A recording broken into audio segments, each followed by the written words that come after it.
大家好，今日係2024年嘅10月9日啊。咁咧2日之前咧喺廣州啊有一個說好香港故事啊，說好中國故事嘅一個研討會，就有好多明星級學者咧就去裏邊咧發言啦，包括香港大學嘅一啲嘅教授啊，以及其中一個咧好矚目嘅就係鄭永年教授，就係香港中文大學深圳分校嘅一位教授啦。以往啊佢喺新加坡嘅時候咧，亦都講咗好多咧中國嘅好嘅故事啊。咁但係咧，佢喺裏邊咧就講咗一番說話，我覺得咧都幾發人心省喎。嗱，佢就係提到咧特朗普2.0時代咧對中國嘅打壓咧一定係會更加劇烈噶。咁啊，所以咧佢會對整個中國嘅經濟發展咧都會造成影響喎。咁中國應該如何面對咧？咁呢個研討會咧，其實主題咧就係講大灣區如何偉大嘅，就講個大灣區咧已經係能夠同呢個嘅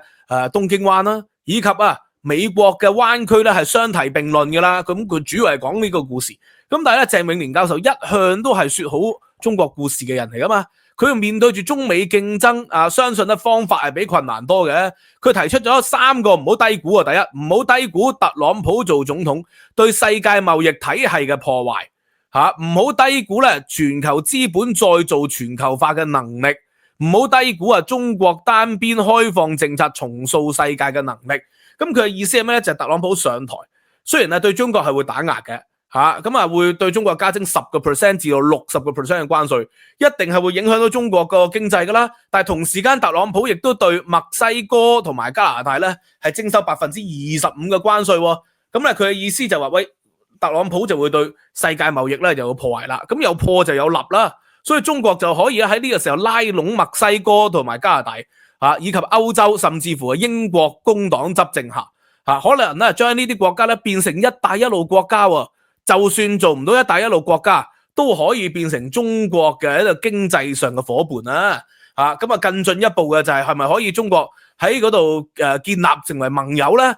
變成係圍堵美國咧，又圍堵中國。咁所以咧佢係講咗呢番說話。咁呢啲都係一路以嚟咧嘅伎倆咧，就說好中國故事。喺中國講呢啲咁嘅說話，當然係好聽啦，而且得到掌聲甚至乎咧最重要得到好多基金嘅咁我以前申請呢個國家社科基金項目咧，我寫史記嘅英文翻譯研究啊嘛因為以前美國就係有一啲學者做過幾個版本嘅史記，咁我就試圖比較到底邊個版本嘅史記係翻譯咧係更符合司馬遷嘅原文嘅。咁你都要唔能夠寫古代史就淨係寫古代史喎，你都要喺個 proposal 裏邊咧講喂，如何係透過研究英文版本嘅史記說好中國嘅故事，將中國古代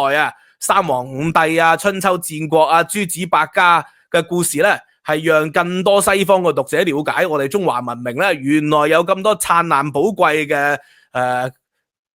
底蘊喺裏邊嘅。你真係要寫 proposal 嘅時候都要寫到咁喎。咁我哋呢啲揀即係叫做喺頭尾兩段咧都加啲落去啦，叫做符合嗰個評審準則啊嘛。咁鄭永年咧寫呢啲文章講呢啲演講咧，更加攞到更多嘅資源嘅咁佢就係講呢番說話。雖然係咁但係咧佢即係我覺得阿鄭永年教授咧係有高級黑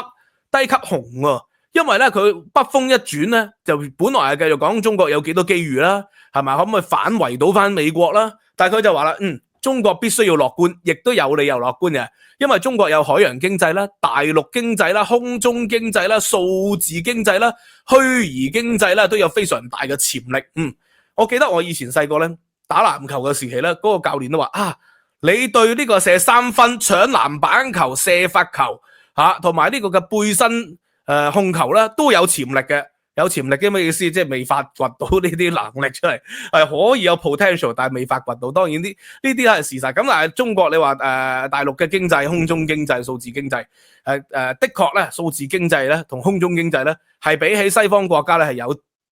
有更進一步嘅發展，因為人哋嗰啲私隱或者係呢個嘅環保嘅問題嗰啲咧喺歐美國家咧就比較咧難解決，就尤其是空中經濟啦，係咪？雖然咧美國而家咧就係做一啲空中嘅外賣可以做到好犀利，因為美國有啲無人機咧係可以喺電纜度係插電嘅，咁你就可以送到好遠嘅。咁但係始終咧美國嘅屋咧都好多係平房嚟噶嘛。咁所以如果你要經過其他人哋屋嘅上空咧，可能都係會有私隱嘅問題。咁但係中國咧就往往冇呢種問題，所以空中經濟、虛擬經濟，中國咧係有一啲嘅優勢喺裏邊嘅。咁海洋經濟都係啦，咁填海以及做呢個做海上做島咁中國對於環保環評佢冇呢個嘅咁多嘅 NGO 去反對啊嘛，喺英國唔同喎，美國唔同喎，你要轉石油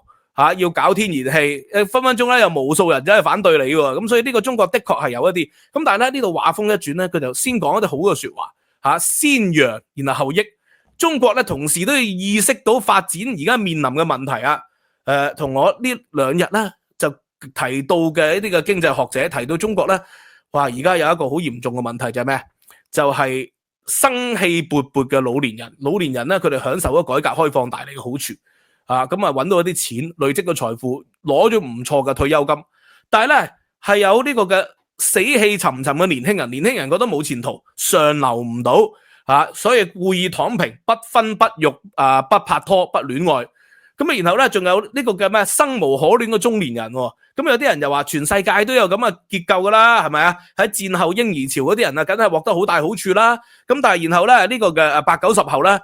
梗係大壓力噶，因為佢哋冇咁容易上到位啊嘛。然後去到而家年輕人更加難。咁呢個我相信全世界都有同樣嘅結構，但係咧偏偏中國咧嗰個中年人係生無可戀嘅程度咧係比世界各地更嚴重嘅，因為中國咧個樓價喺過去嗰幾年咧全世界都資產升值嘅情況啦，Bitcoin升值啦，英國股市、美國股市、日本股市、台灣股市都暴升啦，中國嘅股市同埋香港股市就暴跌，不特止就係呢個嘅樓價暴跌，大陸咧2、3線城市跌樓價4、5成以上，1線城市跌1、2成以上。咁所以咧佢哋樓價暴跌咧就資產暴跌，所以咧就可能咧長達數十年成為負資產戶，然後咧唔單止係咁爛尾樓咧，爛尾樓你負資產戶你都望佢有一日升啊嘛，爛尾樓你就爛咗未啦，然後你就要永無止境地供一層爛尾樓，否則就會成為失信人。咁所以咧中國咧就偏偏有一個獨特嘅現象，就係生無可戀嘅中年人。咁呢個就係之前我講到高士文教授嘅學者博士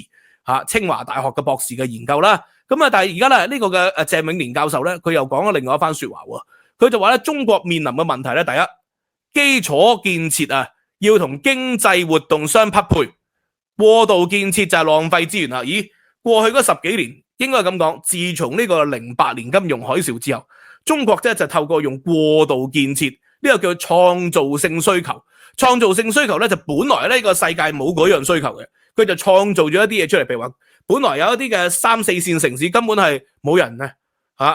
唔需要有人嘅，因為嗰啲地方係落後，又一窮二白，基建好差，佢哋起一啲高鐵，起一啲輕軌入去，咁變成咧就有人翻去買樓咯，嗰啲叫度假屋，就係一年咧新年呢個5·1國慶長假就翻去住嘅，咁變成嗰個小鎮咧都起上嚟，但係平時係鬼城嚟嘅。因為平時咧啲人係出晒外面打工啊嘛，咁然後咧就係大量嘅政府嘅投入資金就變成咗房地產項目啦，咁我哋谷咗10幾年嘅經濟發展啦，因為你起咗樓，而嗰啲樓又真係有人買，咁起樓要裝修啦，又精裝修，然後咧仲要買部電瓶車喺個小區度，一年咧翻去3、4次度假嘅時候揸，咁創造咗大量嘅需求出嚟，但係嗰啲係鬼城嚟噶嘛，而政府咧就係用嗰啲高鐵輕軌咧興建咗入去，谷起咗房地產。咁但係問題咧，一年有80%嘅時間都冇乜幾多個人咧搭高鐵或者搭輕軌去嗰啲站嗰度嘅，所以咪導致到高鐵同埋輕軌鐵路公司長期虧蝕啦，電力公司補貼各方面嘅補貼就變成咗咧嗰啲鎮咧就係有嚴重嘅赤字啦，嗰啲小鎮有嚴重嘅赤字，而且佢不斷發債喎，咁所以嗰啲債咧就永久都還唔成，呢個就係中國咧而家面對住嘅問題。西方咧就有破產。因為咧破產咧就唔再呢個嘅無止境地去增加開支，伯明翰咪破產咯，英國有啲小鎮咪破產咯，咁但係唔係呢個中國係冇破產制度噶嘛，所以佢只能夠咧透過發行更多嘅債去冚咗原本嘅債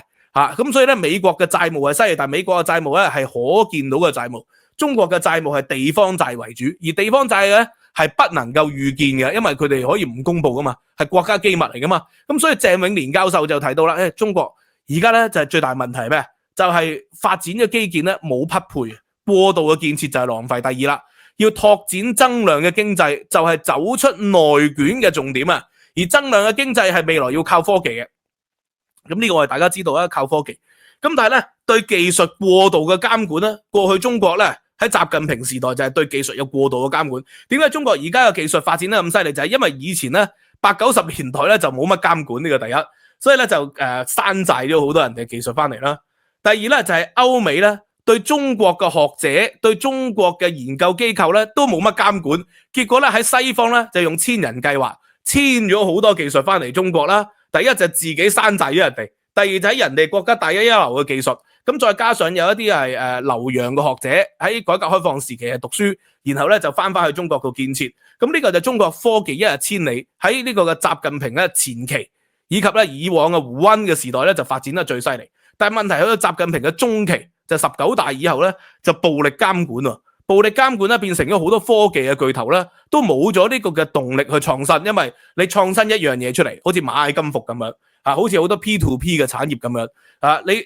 創咗一樣嘢出嚟，結果咧就有其他暴力嘅監管，令到咧嗰個行業咧就打壓於未萌。譬如話呢個網上嘅補習又係啦，創咗好多中國好犀利嘅網上補習出嚟，後來突然間又話打擊英語嘅教學，結果咧嗰啲網上補習咧就要倒閉執笠啦。咁呢個係創意科技咧，就係要用一個灰色地帶咧俾啲人發展嘅，就唔可以咧過度監管嘅。所以啦，中國好多邁向人工智能嘅新篇章咧冇辦法落實喎，冇辦法落地喎，制度不改革將造成呢啲新質嘅生產力白白流失。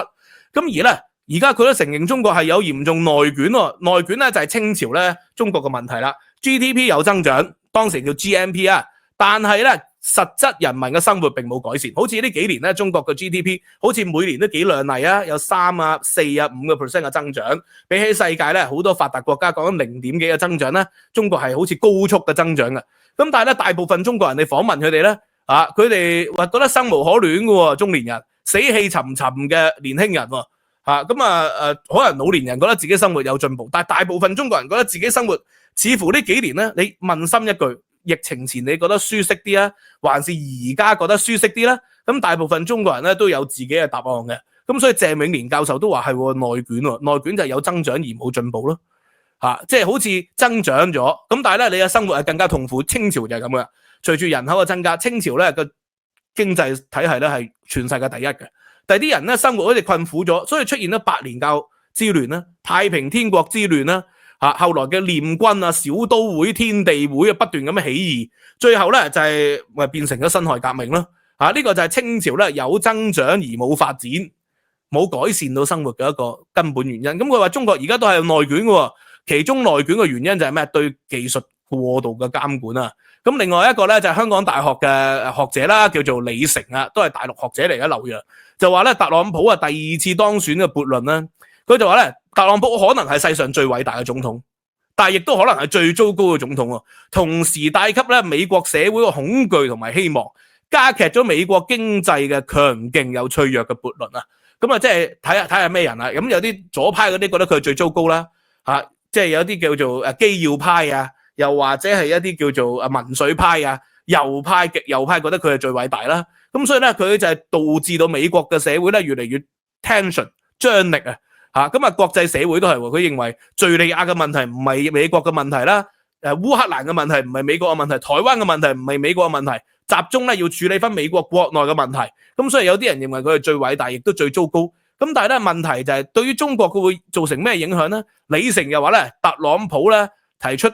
60% 嘅關稅對中國，但係更糟糕嘅咧就係全面脫歐，禁止人員來往，挑戰台海嘅底線。中美既有競爭亦有合作，特朗普需要中國嘅幫助，尤其是係國際問題，中國嘅形勢不能靠自主，就要咧同世界融合啦。似乎呢個李成咧同埋呢個鄭永年咧，佢哋係用咗呢啲叫做咩溫和嘅方法勸諫，佢講咗一大紮吹噓中國貶低特朗普嘅說話，但係最後嗰2句先係最重要嘅。中國喺呢咁嘅情況底下唔能夠靠自主嘅，必須要同世界融合即係咩意思唔好再搞戰狼外交啦。即係如果你對付美國，你就集中對付美國啦。但係以往咧，特朗普第一個任期 1.0 嘅時候咧，中國對付美國嘅時候咧就打擊埋韓國噶嘛又話薩德系統又話呢個禁航令禁制啲航星打擊樂天同時間又打擊日本。咁但係問題嗰陣時特朗普係打擊緊韓國同埋日本㗎嘛，中國喺呢個時候應該要努力拉攏韓國同埋日本，先能夠咧令到呢個嘅中國可以突破咗美國嘅圍堵啊嘛。咁但係咧，中國唔係，佢戰狼外交，對住印度有個邊境嘅衝突啦，但係美國亦對印度開徵關稅嘅，係咪呢個時候應該要拉攏印度啊？越南又係特朗普又係針對越南嘅，又針對日本，又針對歐盟，又針對英國。咁中國應該要同世界融合先係咁啊，而唔係喺人哋攻擊呢個嘅世界體系嘅時候，你就繼續同即係特朗普一齊攻擊埋人哋世界嘅唔同體系，咁導致到中國咧係被孤立。咁人哋始終喺中美之間雖然咧西方咧都會受到美國嘅貿易戰關稅戰嘅挑戰，咁但係咧西方國家始終覺得同氣連枝啊嘛，等多4年啊，好似過去 1.0 時代，咪等到拜登上台，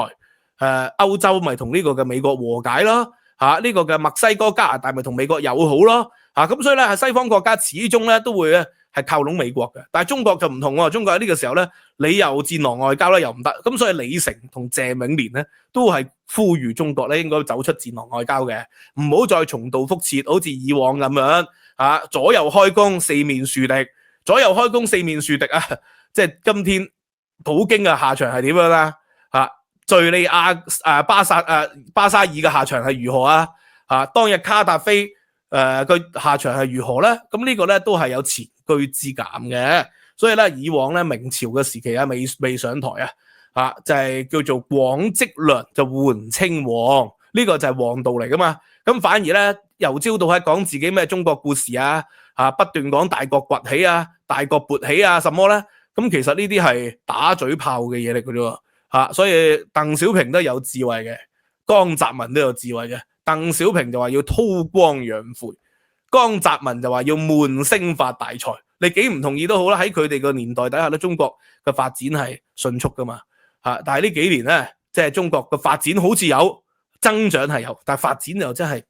睇唔到啲乜嘢特別喎。咁當然電動車喺補貼底下就犀利，但係好多研究指出電動車賣一架就蝕一架。